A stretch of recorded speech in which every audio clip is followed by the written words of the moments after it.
2022년 8월 28일 한국교회 주일예배 하나님 앞에서 함께 드리겠습니다. 묵상 기도하시겠습니다.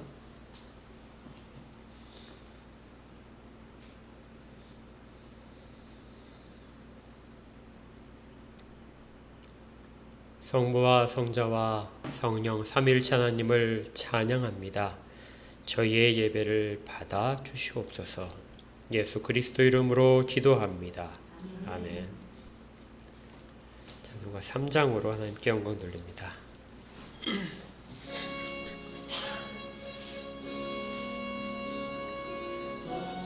무성자와 성령 찬송과 영광 돌려보내세.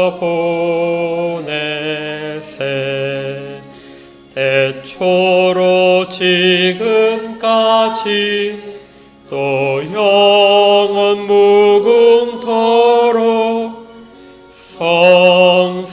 성삼위께 영광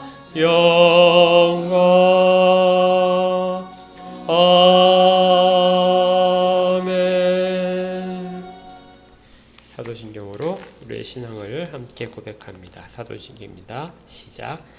전능하사 천지를 만드신 하나님 아버지를 내가 믿사오며 그의 아들 우리 주 예수 그리스도를 믿사오니 이는 성령으로 잉태하사 동정녀 마리아에게 나시고 본디오 빌라도에게 고난을 받으사 십자가에 못 박혀 죽으시고 장사한 지 사흘 만에 죽은 자 가운데서 다시 살아나시며 하늘에 오르사 전능하신 하나님 우편에 앉아 계시다가 저리로서 산 자와 죽은 자를 심판하러 오시리라. 성령을 믿사오며 거룩한 공예와 성도가 서로 교통하는 것과 죄를 사하여 주시는 것과 몸이 다시 사는 것과 영원히 사는 것을 믿사옵나이다. 아멘. 찬송가 420장입니다.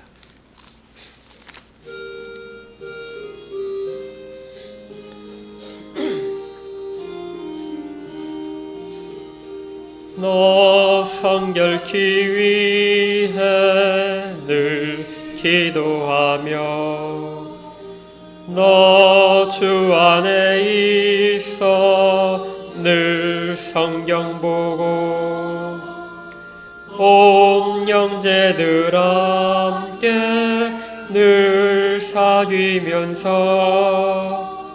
일하기 전마다 너 기도하라. 너 성결케 위해 내 머리 숙여 저 은밀히 계시 내 주께 빌라. 주 사귀어 살며 주 닮으리니 널 보는 이마다 주 생각하리. 너 성결케 위해 주 따라가고 일 다급하여도 당황치 말고 참 즐거울 때나 또 슬플 때나 너 주님만 믿고 늘 따라가라. 너 성결케 위해 늘 기도하며 내 소원을 주께 다 맡기어라. 너 성령을 받아 주 섬겨 살며 저 천국에 가서 더 잘 섬기리. 아멘. 함께 기도하겠습니다. 하나님의 은혜를 감사를 드립니다. 저희들이 잊고 살고 있었지만 은혜를 늘 베푸시고 주의 모든 관심들이 저에게 쏟아져서 저희들의 일거수일투족을 인도하시고 보호하시며 하나님 뜻 가운데로 발걸음을 옮길 때까지 그렇게 재촉하시고 기다려주심을 감사를 드립니다. 우리 인생 가운데 펼쳐져 있는 모든 것이 주의 은혜로만 말미암았음을 고백합니다. 현재의 삶의 모습들도 하나님께서 허락하신 가장 좋은 것들 가운데 있음을 믿고 하나님께 다시금 의지하오니 저희들의 모든 것을 받아 주시옵소서. 하지만 늘 그렇게 하나님의 은혜를 기억함에도 감사해야 함에도 불구하고 저희들이 여전히 욕심의 정욕과 탐욕으로 물들어서 하나님을 멀리하고 하나님보다 욕심의 것들을 더 가까이 하고 더 귀중하게 생각한 것들을 다시금 회개를 합니다. 어쩔 수 없이 더러워지는 영혼들, 실족하는 영혼들의 문제들을 하나님 앞에 가지고 나오니 하나님 저희들을 다시금 받아 주시고 새롭게 하여 주시옵소서. 저희들이 범하는 죄가 주로부터 저희들을 끊을 수 없음을 알기에 주 앞에 이렇게 나와서 엎드리오니 하나님 저희들을 받으시고 주에 대한 사랑을 다시금 회복시키셔서 하나님이 원하시는 것들로 저희들을 가득 채워 주시옵소서. 이 땅의 산 가운데에서 저희들에게 필요한 것들을 공급하실 것을 믿습니다. 지금 주신 것도 감사하지만 더 나은 것들을 주신다는 약속에 의지하여 하나님 앞에 구하는 것들이 있습니다. 물질도 구하고 육신의 건강도 구하고 또 여러 가지 사업상의 문제들과 진로 문제를 가지고 하나님 앞에 구하고 있습니다. 이 모든 것들을 주의 뜻 안에서 이루어 주시옵소서.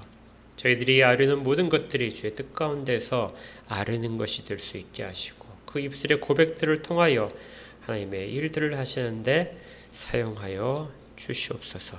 하지만 무엇보다도 하나님을 가장 우선시하고 하나님을 가장 귀하게 여길 수 있도록 저희들의 가장 필요한 것이 하나님의 인도하심임을 보호하심을 깨달아 그것을 먼저 구하는 저희가 되게 하소서. 먼저 너희는 그의 나라와 그의 의를 구하라 하신 말씀처럼 그렇게 구할 때 필요한 모든 것들이 공급될 것을 믿습니다. 주의 자녀들에게 그 은혜를 허락하여 주시옵소서. 또한 몸에 불편하고 여러 가지 사정상 함께 참여하지 못한 한뜻교회의 성도들 가운데도 함께 하시고 그들의 마음을 지켜주시고 하나님의 사랑을 나타내 주시옵소서. 이 땅을 하나님 굽어 살펴주시고 땅에 있는 모든 죄악들이 하나님 앞에 있는 모든 신실한 자들에게 흠이 되지 않도록 하시고 그 죄악들로 말미암아 신실한 자들이 쓰러지지 않도록 더 굳건히 붙들어 주시며 하나님의 공의가 이 땅 가운데 실현될 날을 소망하게 하여 주시옵소서. 이를 위하여 분투하는 모든 자들에게 복을 허락하시고 지금도 복음을 들고 전하는 모든 자들 가운데 그 입술과 발걸음과 손들 가운데 능력을 허락하여 주옵소서. 저희 예배도 하나님께서 가장 기쁘시게 하는 천상의 예배와 함께 드리는 예배가 되게 하시고 예배 모든 참여하는 모든 자들과 순서들이 하나님이 받으시기에 합당한 것이 되도록 홀로 주장하여 주시옵소서. 이제 말씀을 전합니다. 말씀이 저희 가운데 10년 가운데 가감없이 들려줄 수 있도록 전하는 자의 입술도 지키시고 듣는 자들의 귀도 지켜주시옵소서. 예수 그리스도 이름으로 기도합니다. 아멘. 하나님 말씀 오늘 받겠습니다. 히브리서 13장 4절부터 8절까지의 말씀입니다. 히브리서 13장 4절부터 8절까지요.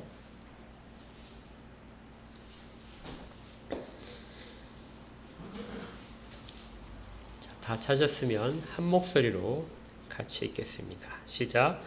모든 사람은 결혼을 귀히 여기고 침소를 더럽히지 않게 하라. 음행하는 자들과 간음하는 자들을 하나님이 심판하시리라. 돈을 사랑하지 말고 있는 바를 족한 줄로 알라. 그가 친히 말씀하시기를 내가 결코 너희를 버리지 아니하고 너희를 떠나지 아니하리라 하셨느니라. 그러므로 우리가 담대히 말하되 주는 나를 돕는 이시니 내가 무서워하지 아니하겠노라. 사람이 내게 어찌하리려 하노라. 하나님의 말씀을 너에게 일러주고 너희를 인도하던 자들을 생각하며 그들의 행실의 결말을 주의하여 보고 그들의 믿음을 본받으라. 예수 그리스도는 어제나 오늘이나 영원토록 동일하시니라. 아멘. 자, 본문 말씀을 4절부터 8절까지를 읽었지만 오늘 말씀은 4절부터 6절까지를 중심으로 같이 살펴보겠습니다.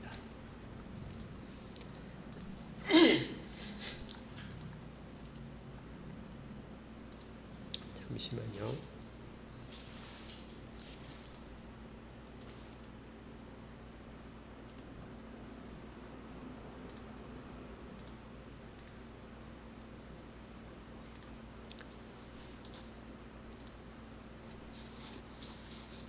자, 우리가 지금 히브리서의 13장을 지금 이제 들어가서 보고 있는데요.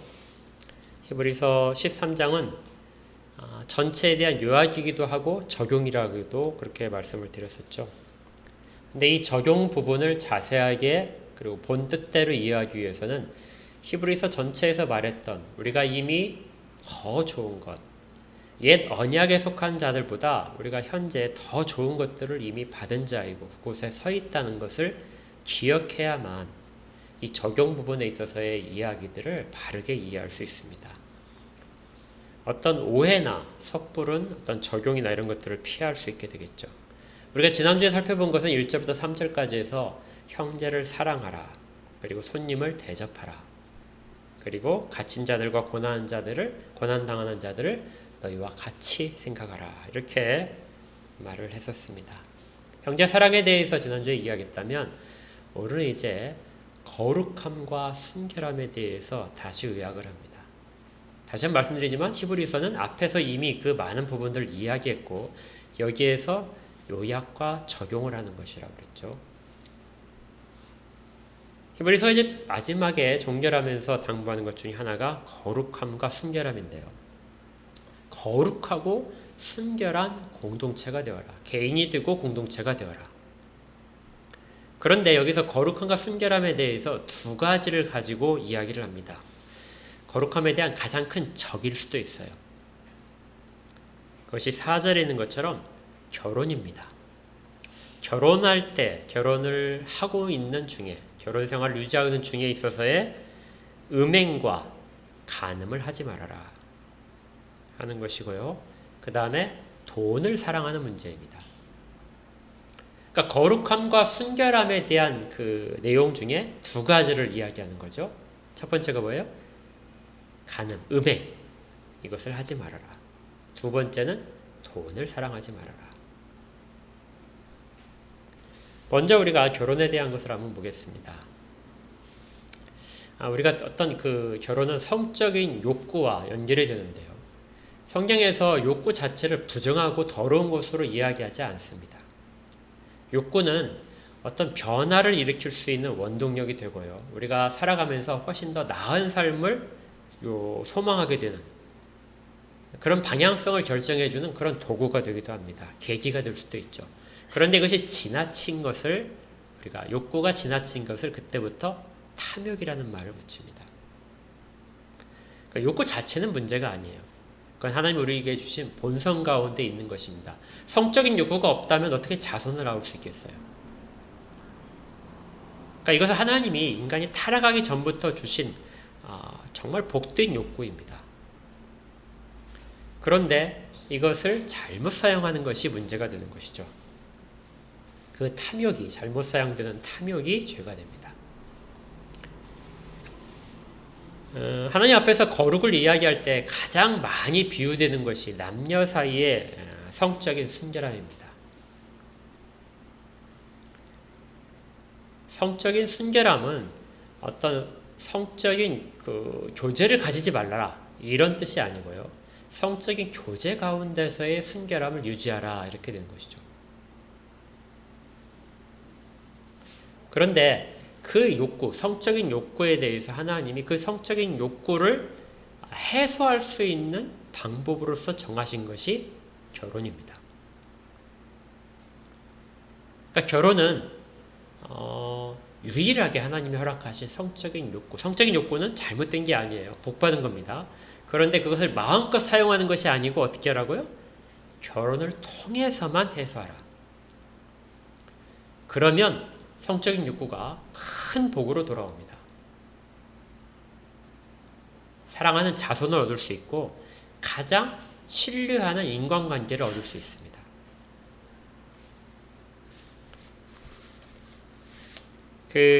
사람들이 생각할 때 인간관계에서 제일 근본적인 것이 무엇인가 하고 이렇게 질문을 하면 여러분들은 어떠세요? 사람 사이 인간관계 중에서 나 자신 빼놓고 인간관계, 하나님과의 관계 빼놓고 제일 기본되는 근본되는 것이 어떤 건가 하고 질문을 해보면 아마 많은 사람들이 그럴 거예요. 부모와 자식 간의 관계다. 이건 하늘이 맺어주는 관계이기 때문에 그러겠죠. 우리 경험상 여러분들이 태어나면서부터 선택하지 못하고 강제로 맺어진 것이 뭐냐면 부모와 자식 간의 관계죠. 그래서 부모와 자식 간의 관계가 가장 기본적인 인간관계고 그걸 통해서 모든 다른 인간관계들이 다 파생된다. 이렇게 생각을 할 수 있어요. 우리 경험이 그렇게 이야기해 줍니다. 그런데 우리 경험 말고 우리보다 훨씬 지혜 있는 사람들이 옛날부터 했던 말들을 보게 되면 그렇지 않은 것 같아요. 부모와 자식 간의 촌수가 어떻게 되죠? 우리 조상들이 따진 부모와 자식의 촌수는 1촌이죠. 예.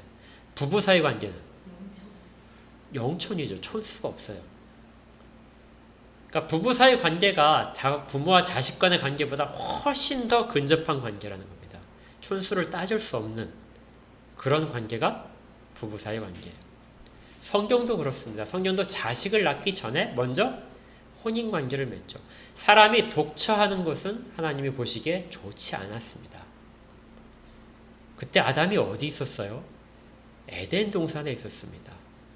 아담이 어디 부족한 게 있었나요? 물질적으로도 전혀 부족한 것이 없었어요. 그리고 그는 모든 것들을 다스리는 위치에 있었습니다. 그렇지만 그가 홀로 있는 것을 하나님이 좋지 않게 보셔서 그에게 배우자를 주셨습니다. 그리고 그걸 맺어주신 것이 바로 결혼이죠. 그러니까 결혼을 통해서 아담은 가장 복이 좋은 상태가 된 것입니다. 가장 복받은 상태가 되는 것이죠. 그래서 결혼이 이렇게 성경에서 매우 중요하게 여기게 됩니다.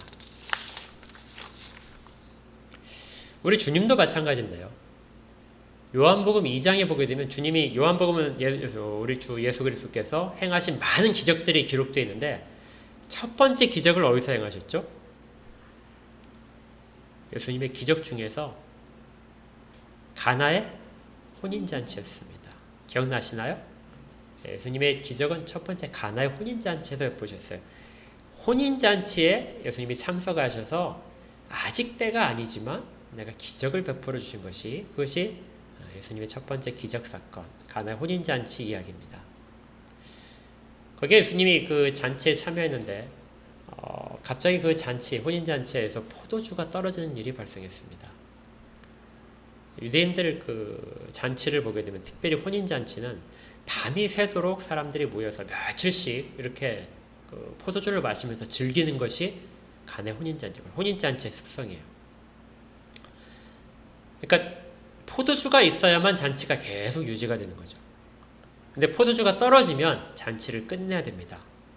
그래서 포도주가 처음에 많이 있다가 좋은 포도주가 있다가 떨어질 때쯤 되게 되면 이제 물을 좀 탄다든지 아니면 바닥에 고여져 있는 것들을 끄집어낸다든지 해서 질이 좀 떨어지는 것 같아요. 근데 그것마저도 떨어진 상황이 이 혼인잔치의 위기였습니다. 그러자 예수의 어머니 마리아가 포도주가 떨어졌다고 주님한테 이야기를 합니다. 그러니까 예수님이 아직 내 때가 되지 않았다고 말씀하시죠. 그런데 그 다음에 예수님은 포도주를 만들어 주십니다. 그래서 어떤 사람들은 야, 이 마리아가 이야기하니까 예수님이 들어주는구나. 그래서 마리아를 통해서 이야기하면 예수님이 거절 못하구나. 이렇게 생각해서 마리아를 통해서 기도를 하려고 마리아에게 기도하는 사람들도 있습니다. 그런데 예수님은 그것 때문에 들어주신 것이 아니라요. 혼인잔치가 중단되는 것을 막으시려고 그 포도주로 기적을 베푸신 것이죠. 물을 변하여 포도주가 되게 하십니다. 여기에서 예수님이 누구신가를 드러내는 것이 아니고요. 예수님의 어머니 마리아가 어떤 역할을 하는지를 드러내는 것이 아니라 단순히 그 잔치가 계속되기를 주님이 원하셨던 것이죠. 그래서 그 떠온 포도주를 맛본 연회장이 그 포도주를 보고 왜 이렇게 좋은 포도주를 늦게까지 내버려뒀느냐. 다른 사람들은 처음에 좋은 포도주를 가지고 나중에 점점 질이 떨어지는데 이 좋은 포도주를 이 늦게까지 이렇게 준비해서 가져오는구나 하고 연회장이 놀랐던 것이 기록되어 있습니다. 더 좋은 것. 이것이 예수님이 혼인잔치에서 베푸셨던 기적이죠. 이처럼 예수님도 혼인잔치를 중요하게 여기셨습니다. 그러니까 혼인은 우리 인생사에서 아주 중요한 일이고, 그래서 배우자를 잃는 그 스트레스가 모든 충격이 어떤 것보다도 더 우선순위, 1순위가 된다는 것이 바로 세상의 지혜이기도 합니다. 근데 이런 혼인의 그 아름답고 복된 것들을 유지하는 유일한 방법 하나가 뭐냐면 순결함입니다. 결혼은 순결함이 없으면은 가장 지옥과 같은, 가장 괴로운 상황으로 바뀌게 됩니다. 그래서 기독교는 남녀 간의 순결함을 유지할 수 있는 방편으로서 결혼을 이야기합니다. 바울도 직접 이야기했어요. 너희들이 정욕을 참기 어렵다면 결혼을 해라. 결혼만이 가장 복된 방법으로 너희의 성적인 욕구를 해결할 수 있는 것이다. 그런데 결혼은 거기에만 머물러 있지 않습니다. 혼인관계에만 머물러서 그 성적인 부분과 인 것이 아니라 결혼은 가장 인간관계 중에서 신뢰하는 것을 구축하는 것입니다. 결혼을 통해서 인간이 다른 인간, 가장 신뢰할 수 있는 인간 관계 하나를 맺는 거예요. 그래서 부부 사이에서는 가장 믿어줘야 됩니다. 그래서 주님도, 하나님도 이 하나님과 사람 사이의 관계를 혼인 관계에 비추어서 그렇게 많이 말씀하시죠. 가장 신뢰받는 관계, 전혀 다른 것이 끼어들지 못하는 관계, 이것이 바로 결혼입니다. 그래서 오늘 본문에 보니까 모든 사람은 결혼을 귀하게 여기고 침소를 더럽히지 않게 하라. 거룩함을 유지하라. 음행하는 자들과 간음하는 자들을 하나님이 심판하시라. 그냥 단순하는 것이 아니고요. 그 관계를 유지하지 못하고 다른 배우자, 다른 성적인 배우자를 택해서 그렇게 음행을 하는 것, 결혼 전이나 결혼 후에나 이렇게 하나님이 정하신 방법 위에 하는 것들을 하나님이 어떻게 하신다고요? 심판하실 것이다. 이렇게 말씀하시는 것이죠. 이건 이제 요즘 들어서 세상의 풍습과 상당히 많이 다릅니다. 안타깝게도 요즘 세상은 성적인 간음과 어떤 음행들에 대해서도 자꾸 면죄부를 주려고 하는 그런 경향성을 갖게 됩니다. 그렇죠. 혼인에서도 간음죄가 폐지됐고 또 기타 동성애라든지 이런 것들이 훨씬 더 너그럽게 받아들여주는 상황이죠. 대부분이 다 그 사람들에게 타당한 이유가 있을 것이다. 그걸 이해해주고 또 그들을 통해서 어떤 그 인격에 대한 배려를 해주려는 그런 강요성이 굉장히 나타나게 됩니다. 그러나 하나님께서는 이러한 것들을 뭐라고 하셨냐면요, 심판하실 거라고 말하십니다. 어떤 사람은 또 그래요. 죄를 미워하지 사람을 미워할 수는 없다. 그렇죠? 죄가 문제지 죄를 지은 사람이 문제는 아니다. 그 사람은 사랑을 해야 된다. 그런데 이건 성경에 대해서 잘못 알고 있는 것입니다. 오늘 본문 한번 잘 보세요. 음행에 대한 죄를 심판하시는 것이 아니고요. 간음에 대한 죄를 심판하는 것이 아니고 뭘 심판하시죠? 음행을 하는 자들입니다. 그러니까 죄 따로 죄를 짓는 사람 따로를 취급하시는 게 아니고요. 죄는 죄를 지은 사람을 심판하심으로써 그것이 죄라는 걸 말씀하시는 거예요. 다시 한번요. 죄와 죄를 지은 사람이 별도가 아닙니다. 죄는 심판하지만 죄는 용서하는 것이 아니에요. 죄를 지은 사람이 심판을 받고 죄를 지은 사람이 용서를 받는 것입니다. 그래서 죄에 대해서 신랄하게 비판하면서도 그 사람은 붙들어 안으려고 하는 그러한 것들은 성경적이지 않습니다. 떨어져 있지 않아요. 죄는 그 사람에게 지어져 있습니다. 이렇게 거룩함을 유지하기 위해서 결혼을 말씀하시면서 결혼에 있어서의 순결함, 그것들이 공동체를 유지하는데 반드시 우리가 이 모두 더 좋은 것을 받은 사람들로서 적용해야 될 내용입니다. 두 번째로 5절에 보니까 앞에 있는 가늠하지 말라 하는 것처럼 그것과 거의 방불할 만큼의 중요성을 가지고 나오는 것이 돈을 사랑하지 말아라 입니다.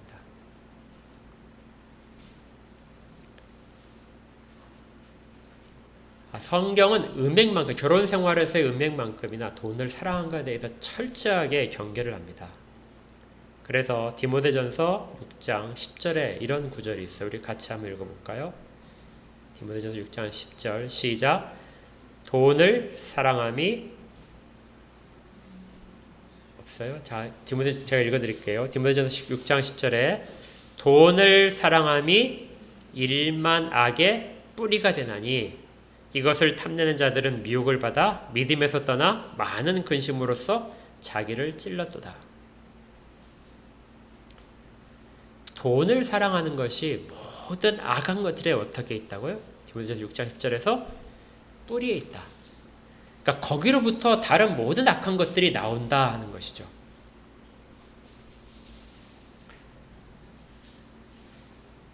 돈을 사랑하는 것과 그 다음에 뒤에 보니까 이것을 탐하는 것, 돈을 탐하는 것이 모두가 다 미혹을 일으킵니다. 처음부터 돈을 사랑하게 된 것이 아니고요. 뭐가 일어나요? 먼저 미혹받는 일이 일어나요.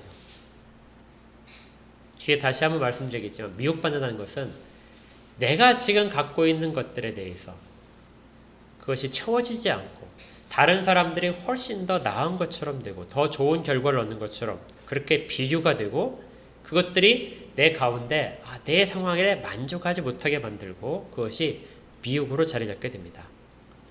미혹이 자리 잡게 되면 그 다음에 무슨 단계가 일어난다 했죠? 믿음에서 떠나게 됩니다. 믿음에서 떠나요. 그러니까 탐욕이 일어나게 되면 우리 가운데 지금까지는 전혀 들어오지 않았던 미혹이 들어오게 되고 그 미혹을 받게 되면 결과적으로 믿음에서 떠나게 됩니다. 그리고 많은 근심이 생기게 돼요.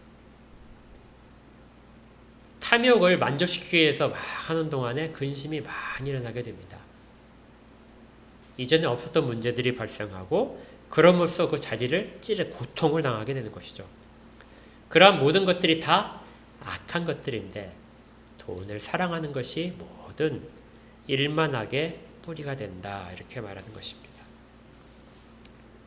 물론 돈을 벌겠다 하는 것들 이런 것들이 악한 건 아닙니다. 돈을 사랑한다는 것이 상당히 우리가 좀 주의 깊게 살펴볼 내용인데요. 어떤 사람이 직장을 얻고 일을 얻어서 자기가 생활할 것들을 막 열심히 벌겠다.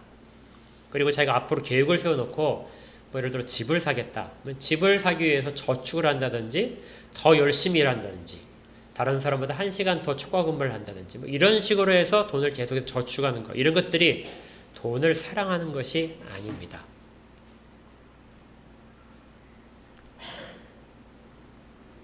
돈은 완전히 가치 중립적인 것이죠.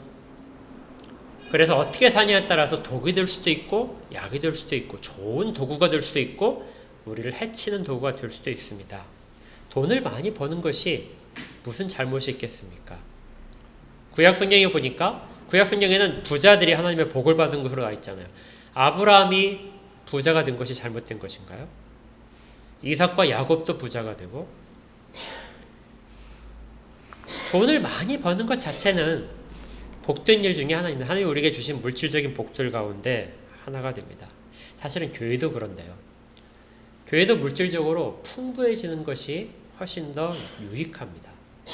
없는 것보다는 돈을 많이 가진 교회들이 훨씬 더 많은 일들을 할 수 있어요.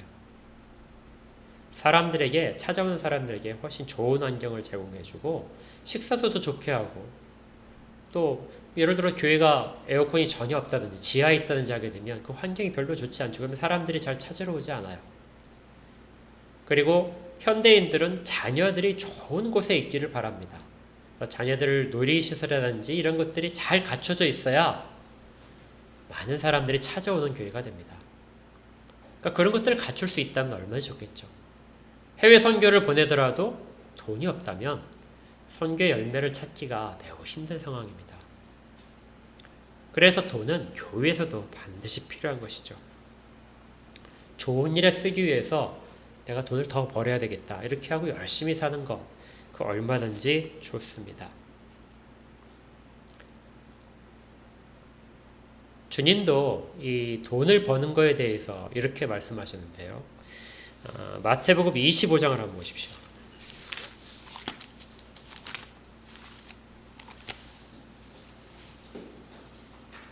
마태복음 25장에 14절부터 아주 유명한 달란트 비유가 나오죠.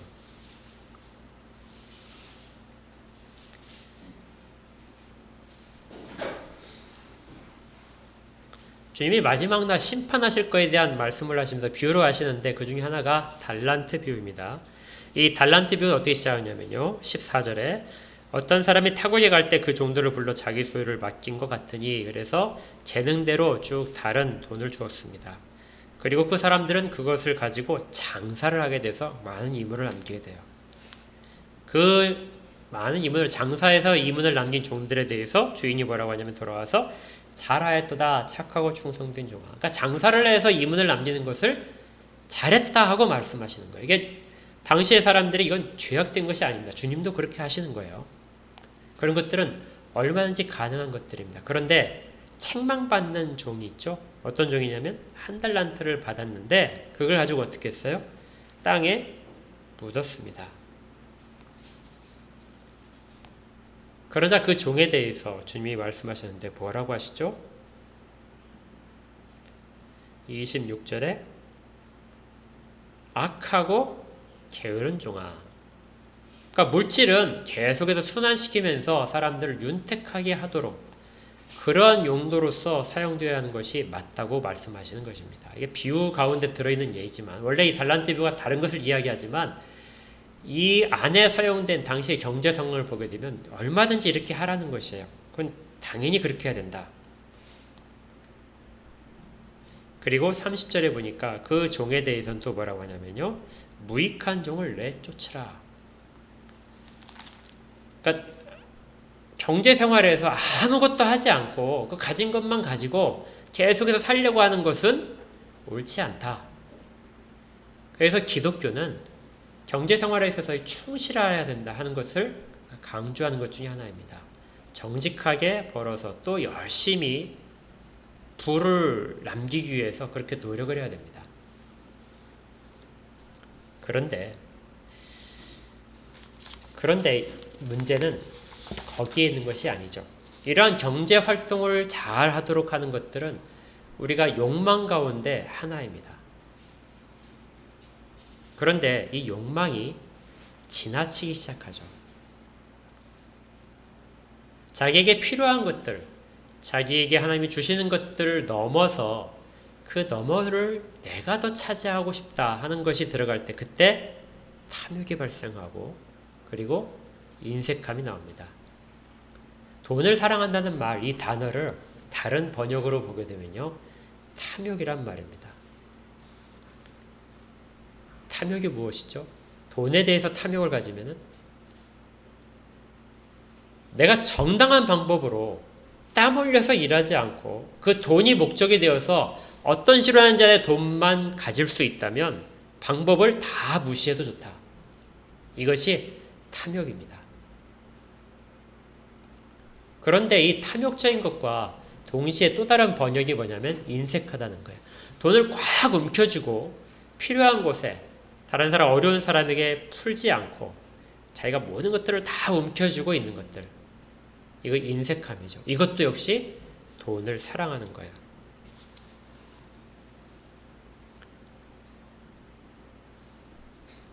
그런데 이런 것들을 하지 말아라 하는 것입니다.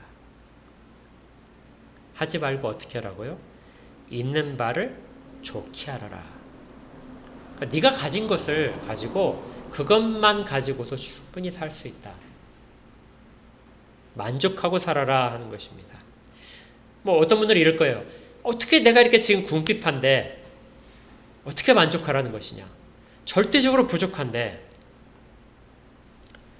그런데 성경은 네가 궁핍하더라도 궁핍하지 않아야 만족하는 것이 아니라 궁핍하더라도 만족하라고 이야기하는 것이에요. 이건 어떤 우리한테 심리적인 어떤 치료나 위로가 아닙니다. 내가 자꾸 만족하게 되면 내 마음이 어떤 궁핍함에 대해서 잊어버릴 수 있다. 그것도 아니에요. 이것도 잘못 이해하는 분들은 그리스도인들은 항상 있는 걸 족하게 생각해야 되니까 그러면 부자가 되어서도 안 되겠다. 왜냐하면 부자가 된다는 것은 내가 있는 것이 좀 부족하기 때문에 더 많이 가지려고 하는 것이 부자가 되는 모습이고 또 가난해도 안 되겠다. 가난하면 너무 궁핍해서 다른 사람과 훔칠 테니까 거기에 대해서 안 되겠다. 그래서 너무 부자도 되지 말고 너무 가난하지도 말아라. 이렇게 그리스도인들에게 말을 하는 사람도 있습니다. 그러나 이것은 우리의 욕망을 억제하라는 것이 아니에요. 족하다. 네가 있는 것으로 족함을 알아라 하는 것은 지금 현재 너의 물질에 대한 욕망을 억제하라 이런 말이 아니라는 것입니다. 아무것도 벌지 않아도 충분하니까 그냥 지금처럼만 살아라 이렇게 말을 하는 것도 아니에요. 그래서 돈을 사랑하지 말아라. 있는 바를 족한 줄 알아라 하는 것은 표면적으로 이야기하면 제가 지금까지 말씀드린 그러한 것들로 해석할 수 있고 또 족한 줄 알아라는 것도 그냥 만족하며 살아라 이렇게 이해할 수 있는데요. 성경은 처음에 말씀드렸죠. 우리는 더 좋은 것을 받은 사람들입니다. 더 좋은 것의 입장에서 이 구절을 꼭 다시 살펴봐야 돼요.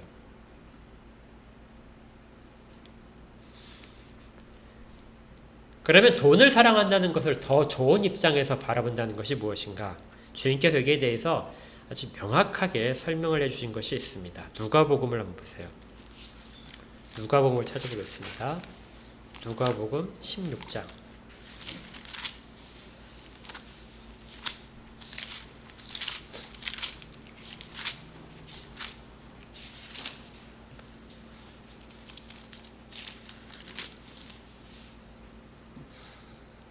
누가복음 16장 13절입니다.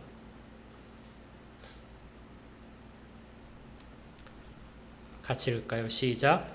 집 하인이 두 주인을 섬길 수 없나니 혹 이를 미워하고 저를 사랑하거나 혹 이를 중히 여기고 저를 경히 여길 것임이니라. 너희는 하나님과 재물을 겸하여 섬길 수 없느니라. 아멘. 우리 주님이 하나님과 재물을 겸하여 섬길 수 없다. 이 겸하여 섬길 수 없다는 것은 둘 다 가능하지 않다는 것입니다. 돈을 사랑하는 사람들에게 그 돈을 사랑하는 것에 대해서 물어보게 되면 거의 10명 중에 10명이 거의 다 이렇게 대답하는 것 같아요. 내가 돈을 많이 벌어서 하나님을 기쁘시게 하겠다. 그래서 돈도 많이 벌고 하나님도 나는 여전히 사랑한다. 이 두 가지를 주님이 뭐라고 하셨어요? 다 할 수는 없다 하는 것이죠. 뭔가 하나를 사랑한다면 다른 하나는 미워하게 된다. 두 주인을 섬길 수 없나니 혹 이를 미워하고 저를 사랑하게 된다. 그러니까 돈을 사랑하면 누구를 미워한다고요? 하나님을 미워하게 된다. 하나님을 사랑하게 되면 돈을 미워하게 된다. 돈을 중요하게 생각하면 어떤 것이 가벼워져요? 하나님이 가벼워지고 하나님을 중요하게 생각하면 돈이 가벼워지는 것입니다. 돈이라는 것이 처음부터 이렇게 큰 권세가 있는 것이 아니에요. 하나님과 맞섰을 만한 권세가 아니라 본래부터 돈은 아무 권세가 없었습니다. 그런데 인간관계가 복잡해지면서 욕심이 발휘될 수 있는, 탐욕이 발휘될 수 있는 유일한 통로가, 가장 구체적인 통로가 돈이 됐던 것이죠. 그래서 지금은 돈이 모든 것들을 할 수 있는 만능의 열쇠가 되어 있습니다. 하나님과 겨루는 것이죠. 그래서 돈을 사랑하는 것은 꼭 어떤 입장에서 살펴봐야 되냐면 하나님을 사랑하는 것과 비교해서 해야 됩니다. 그래서 성경에서 돈을 사랑한다 이 말은 우리가 어떤 돈을 많이 벌기 위해서 하는 노력이 아니라 하나님으로부터 멀어지려는 모든 원인들 가운데 하나인 것이죠. 그러면 돈을 사랑한다는 것이 무엇일까요? 돈이 원래 가치 중립적이라고 말씀드렸죠. 근데 이 가치 중립적인 것이 가치 중립적인 순간을 떠나서 내 손에 잡혀있는 칼이 아니라 이 칼이 나를 이끌어가게 되는 건데 그게 뭐냐면 사랑한다는 단어 때문입니다. 사랑한다는 단어가 이게 아가페오예요. 아가페가 뭔지 아시죠? 하나님을 사랑할 때 사용된 단어입니다. 그런데 하나님과 동일한 사랑을 돈이 끌어가는 거예요. 처음에는 내가 칼을 가지고 요리할 때 썼는데요. 어느 순간에 이 돈이라는 칼이 내 손을 이끌고 내 몸을 이끌고 돌아다니는 것입니다. 이것이 사랑이란 단어 속에 들어가 있어요. 돈이 우리를 끌어가는 것. 그 상태가 되게 되면 우리한테 일어나는 변화가 있습니다. 그게 뭐냐면요. 돈이 원인이 되는 거예요. 다시 한번 뭐라고요?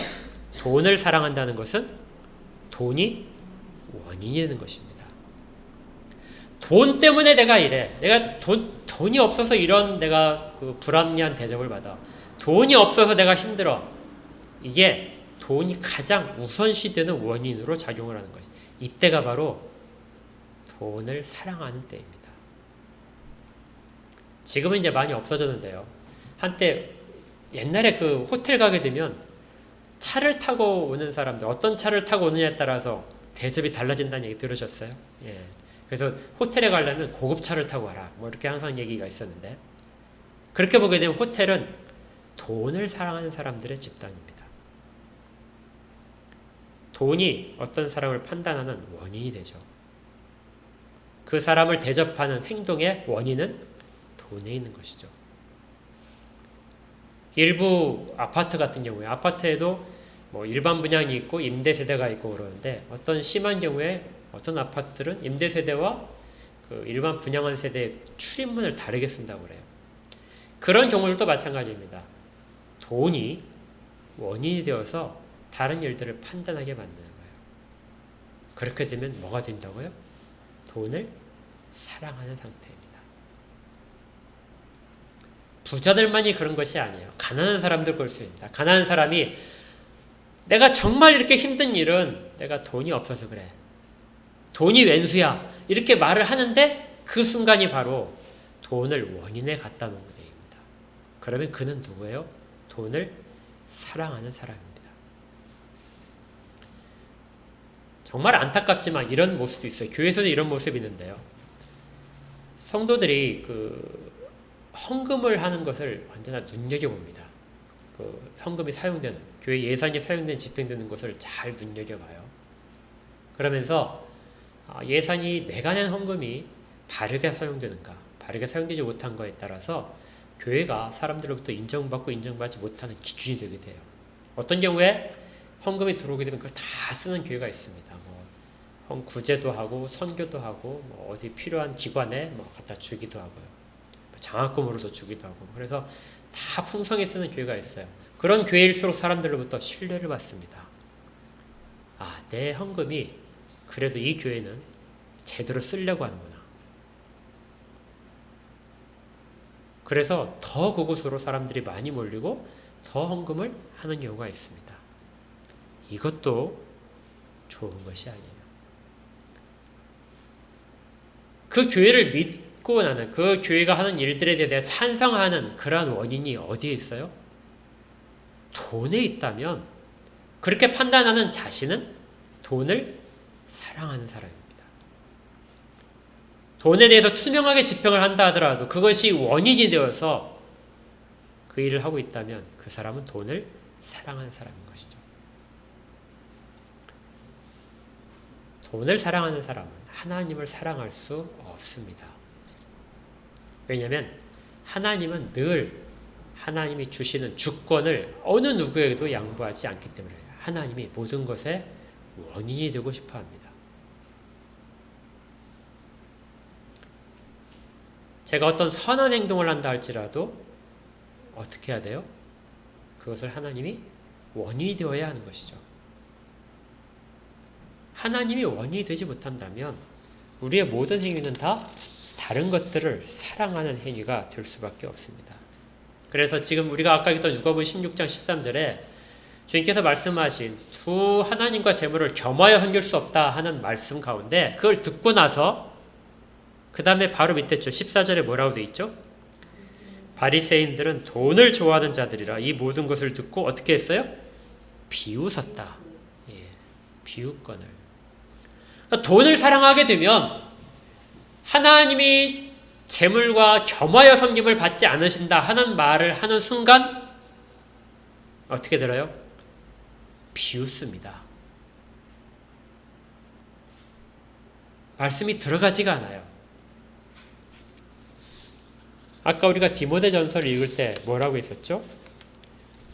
돈을 사랑하는 것이 일만하게 뿌리가 되나니 이것을 탐내는 자들은 미혹을 받아서 어떻게 된다고요? 믿음에서 떠난다. 돈을 사랑하는 것은 하나님의 말씀을 들으려 하지 않게 됩니다. 왜냐하면 성경에 있는 말씀들은 그것들을 자꾸자꾸 아니라고 얘기하니까요. 그래서 결국 믿음에서 떠날 수밖에 없게 됩니다.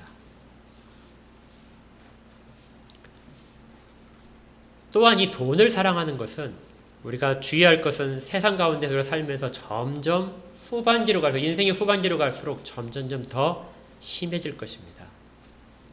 디모데후서 3장 1절에 바울이 이렇게 디모데에게 권면한 부분이 있어요.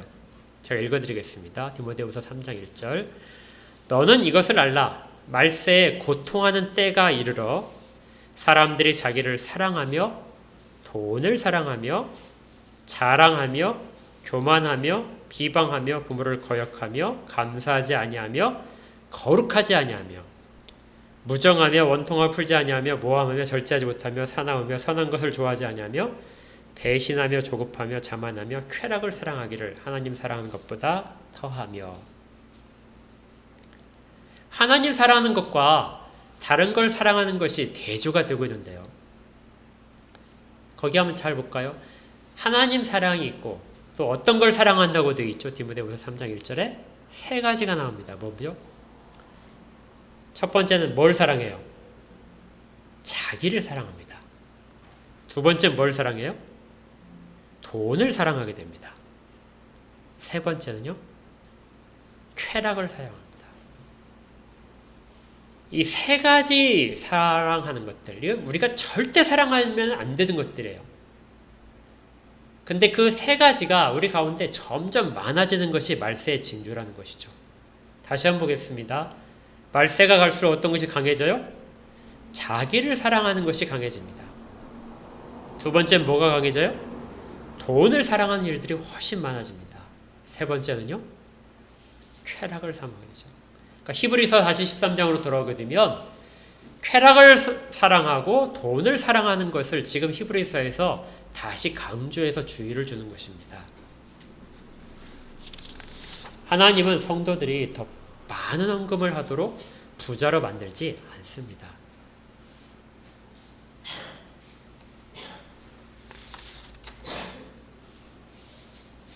바로 현재의 상황 속에서도 하나님이 주신 것과 하나님이 나의 주인이라시는 것을 고백하고 그 안에 사는 것이 바로 있는 것을 족한 줄로 알아라 하는 것이 돼요.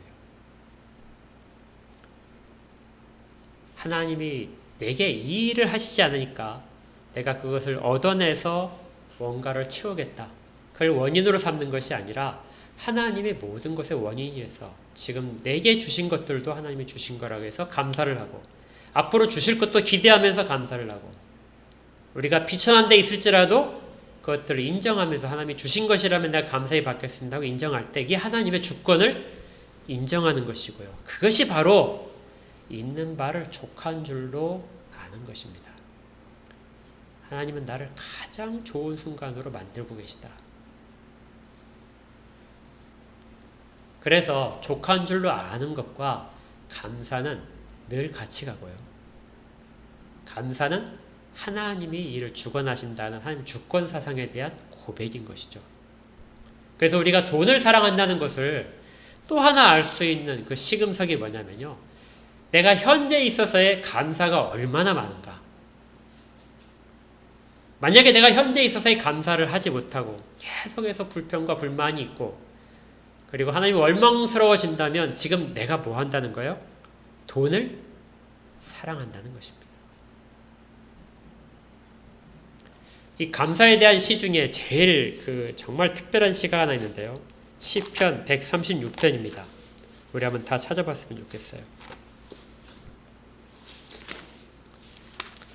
시편 136편.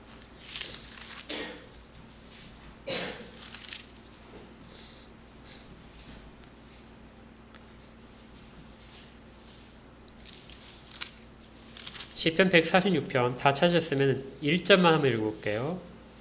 시작. 여호와께 감사하라. 그는 선하시며 근자심이 영원함이로다. 여호와께 감사하라. 그는 선하시다. 이 그는 선하시다는 것 중에는 앞으로 말할 모든 것들에 대한 행위들이 다 들어있습니다. 하나님이 하시는 일들이에요. 그것들은 다 선하시다. 그리고 우리를 베풀어 주시는 그 인자하심이 영원하다. 자, 그런데 그때 이제 각 항목별로 내용별로 보게 되면 굉장히 많은 것들이 있습니다. 신들 중에 뛰어나시다. 계속 반복돼요. 감사하라. 그 인자하심이 영원함이로다. 하나님이 다른 어떤 우상들보다도 훨씬 뛰어나시다. 그것이 감사할 일이라는 거예요. 왜 그렇죠? 그분이 누구니까요? 나의 하나님이니까요.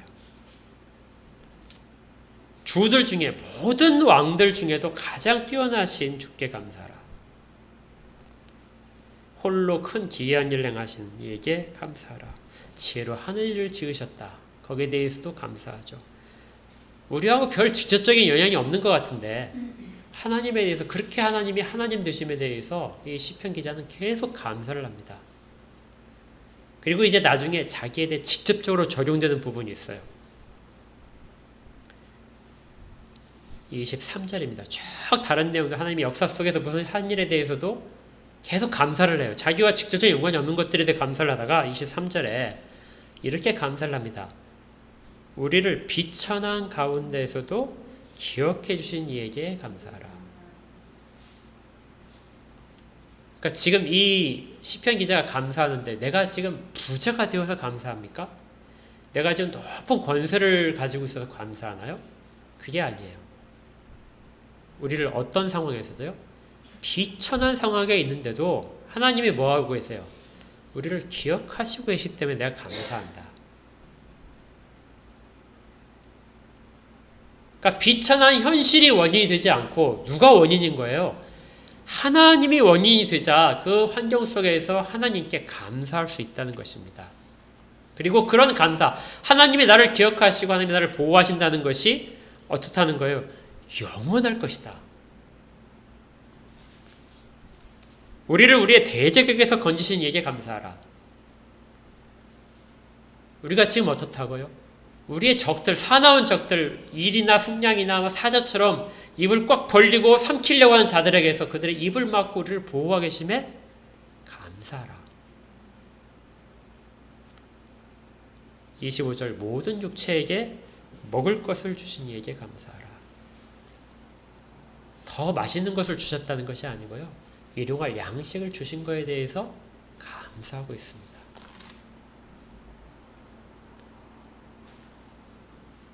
특별히 엄청난 것에 대해서 감사하고 있나요? 높은 지위가 돼서 아주 많은 사람을 거느리는 자가 돼서 먹고 배불러서 그게 아니고요. 일상생활에서의 가장 간단한 것들, 가장 힘든 순간에도 감사하라. 이것이 시편 136편에서 우리에게 직접 해당되는 내용들이었습니다. 그것들을 다 뭐예요? 하나님이 선하게 하시는 일이다.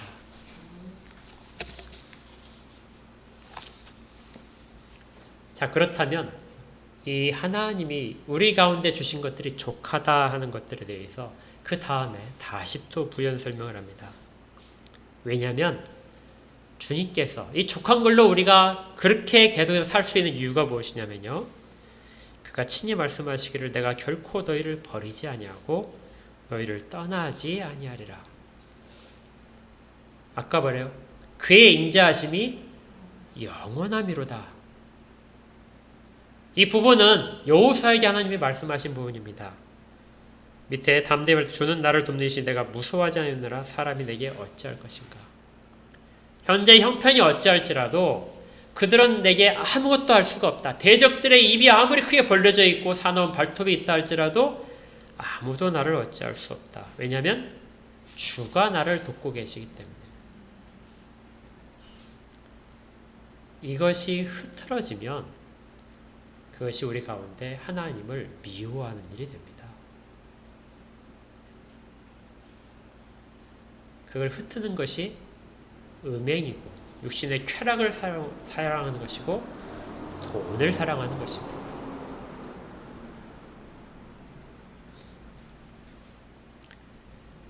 마지막 8절에 이렇게 되어 있어요. 예수 그리스도는 어제나 오늘이나 영원토록 동일하시다. 돈을 사랑하게 되면 사람을 보고 그리고 사람으로부터 미혹을 받고 믿음을 떠나고 그것이 우리 가운데 실제적으로는 고통으로 근심으로 찾아오게 됩니다. 우리 잘 아는 복음성가 중에 이런 복음성가가 있어요. 기억하실 겁니다. 사람을 보며 세상을 볼 때 만족함이 없었니? 사람을 보며 세상을 볼 때 만족함이 없었네. 하나님 그를 볼 때 나는 만족하였네. 그렇게 하죠. 어떤 것도 족한 줄을 우리를 채우지 못합니다. 뭘 볼 때만 채워줄 수 있어요? 하나님을 볼 때만. 하나님이 원인이 될 때만 우리는 그 안에서 참다운 행복과 복을 누리게 됩니다. 히브리서 기자가 더 나은 것을 맛본 자들, 그들에게 당부하는 것이 무엇입니다? 하나님은 결탄코 너희를 떠나지 않으신다. 하나님은 결탄코 너희를 버리지 않으신다. 하나님은 너희를 언제나 돌보신다. 언제나 기억하신다. 이건 우리의 확신이 아니라 하나님이 그렇게 선언하셨기 때문이다. 그러니 하나님 이외에 다른 원인을 찾지 말아라. 하나님만이 너희를 풍족하고 가장 좋은 것들로 지금 공급하신다. 우리의 삶의 현실에서는 매우 힘들 것입니다. 그렇지만 이런 고백이 일어날 때 우리는 돈을 사랑하는 마음, 쾌락을 사랑하는 마음, 자기를 사랑하는 마음을 이길 수 있습니다. 자연스럽게 일어나지 않고요. 우리의 의지로 선택을 해야 됩니다. 하나님을 선택할지 돈을 선택할지, 하나님을 선택할지 자기 사랑을 선택할지, 하나님을 선택할지 쾌락을 선택할지. 우리 가운데 돈을 사랑하는 마음들은 누구에게나 있습니다. 그리고 그것을 매 순간마다 싸워 나가야 하는 것이죠. 이것이 지금 그렇게 당부하는 내용입니다. 아무쪼록 모든 삶의 순간에서 하나님이 근본이 되고 원인이 되고 하나님이 목적이 되는 그런 우리 모두의 삶이 될 수 있기를 주의 이름으로 축복합니다. 함께 기도하겠습니다.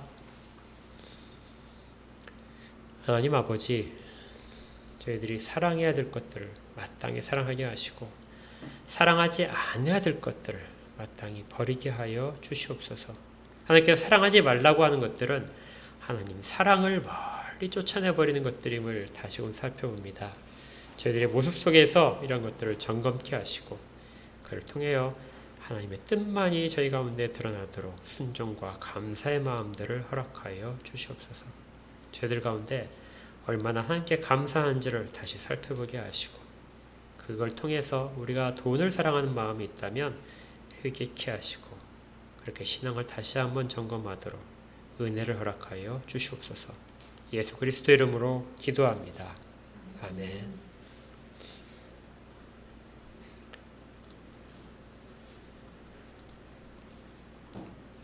찬송가 436장 찬양합니다.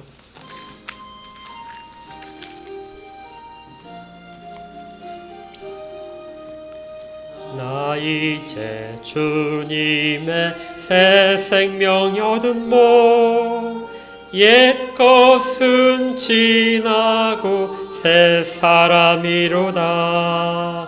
그 생명 내 맘에 강같이 흐르고 그 사랑 내게서 해같이 빛난다. 영생을 누리며 주 안에 살리라. 오늘도 내일도 주 함께 살리라. 주 안에 감추인 새 생명 얻으니 이전에 좋던 것 이제는 값없다. 하늘의 은혜와 평화를 맛보니 찬송과 기도로 주 함께 살리라. 영생을 누리며 주 안에 살리라. 오늘도 내일도 주 함께 살리라. 산천도 초목도 새 것이 되었고 죄인도 원수도 친구로 변한다. 새 생명 얻은 자 영생을 누리니 주님을 모신 마 새 하늘이로다. 영생을 누리며 주 안에 살리라. 오늘도 내일도 주 함께 살리라. 주 따라가는 길 험하고 멀어도 찬송을 부르며 뒤따라가리라. 나 주를 모시고 영원히 살리라. 날마다 섬기며 주 함께 살리라. 영생을 누리며 주 안에 살리라. 오늘도 내일도 주 함께 살리라. 아멘. 감상과 축도하겠습니다. 하나님 아버지의 은혜를 감사를 드립니다. 저희들 가운데 하나님이 주신 것들에 있음을 기억하고 이 주신 것들이 하나님의 보호하심과 공급하심 속에 있음을 바라봅니다. 저희들의 마음이 소원에 있어서 하나님께 아뢰다면은 하나님 그것들이 저희에게 유익하다면 들어주시고 유익하지 못하다면 하나님 그런 것들을 저희로 하여금 하나님이 싫어하신 바를 알게 깨닫게 하여 주시옵소서. 가장 필요한 것들 일용할 양식 먹을 것들을 공급하심에 감사를 드리고 주께서 약속하신 것처럼 일한 먹을 것이 끊어지지 않도록 그렇게 저희를 보호하여 주시옵소서. 이제는 우리 구주 예수 그리스도의 은혜와 하나님 아버지의 사랑과 성령님의 교통하심이 함께 예배드린 모든 자들 가운데 한뜻교회에 지금도 주를 사랑하고 고백하는 모든 자들 가운데 영원까지 함께 있을지어다. 아멘.